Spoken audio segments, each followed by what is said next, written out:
দর্শক, এই মুহূর্তে একটু জাহাঙ্গীরনগর বিশ্ববিদ্যালয়ের পরিস্থিতি আপনাদের জানাতে চাই। সেখান থেকে যোগ দিচ্ছেন এম এ হালিম, এই সহকর্মী। জাহাঙ্গীরনগর বিশ্ববিদ্যালয়ে এখনকার পরিস্থিতি কেমন দেখছেন? শিক্ষার্থীরা কি হলে ফিরেছেন কিনা? কিছুক্ষণ আগেও তো তারা আন্দোলন করছিলেন।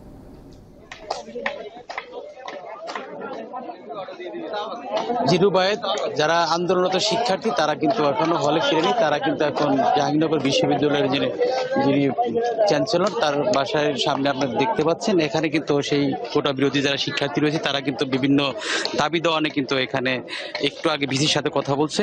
তো ভিসি সেই তাদের আশ্বাস দিয়েছে 15 মিনিট পরে সে তাদের সিদ্ধান্তটা জানাবে। এবং আরেকটি বিষয় আপনাকে জানিয়ে রাখি, আজকে সারাদিনের বিষয়গুলো যদি বলি তাহলে হচ্ছে যে আজকে বিকালবেলা কিন্তু জাহাঙ্গীরনগর বিশ্ববিদ্যালয়ের ছাত্রলীগের যারা নেতাকর্মী রয়েছে তারা কিন্তু একটি মিছিল বের করে। মিছিল বের করার পরপরই আজকে 7:30টার দিকে কোটা বিরোধী যারা এই শিক্ষার্থী ছিল তারা কিন্তু 6:30টার দিকে একটি বিক্ষোভ মিছিল বের করে। সেই বিক্ষোভ মিছিলটি যখন এটি বঙ্গবন্ধু হল এবং কম্পিউটার সায়েন্স ডিপার্টমেন্টের মাঝামাঝি যায় তখনই কিন্তু ছাত্রলীগ দ্বারা হামলার শিকার হয় বলে অভিযোগ করেছেন আন্দোলনরত শিক্ষার্থীরা। তারপর থেকেই দুই পক্ষের মধ্যেই ধাওয়া হয় এবং এতে বেশ কয়েকজন আহত হয়। তার মধ্যে জাহাঙ্গীর প্রায় 15 জনকে সাভার মেডিকেল কলেজে ভর্তি করা হয়েছে এবং বিশ্ববিদ্যালয়ের চিকিৎসা কেন্দ্র যেটি জানিয়েছে এখানে প্রায় 50 জনের মতো আহত হয়েছে এবং তাদের প্রাথমিক চিকিৎসা দিয়ে তাদের ছেড়ে দেওয়া হয়েছে।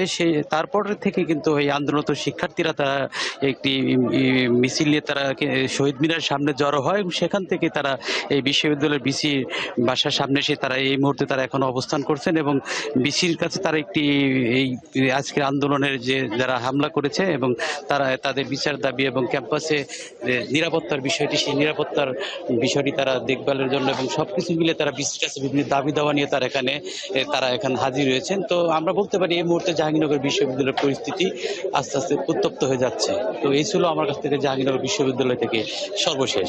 রুবায়েত। এম এ হালিম যোগ দিয়েছিলেন জাহাঙ্গীরনগর থেকে।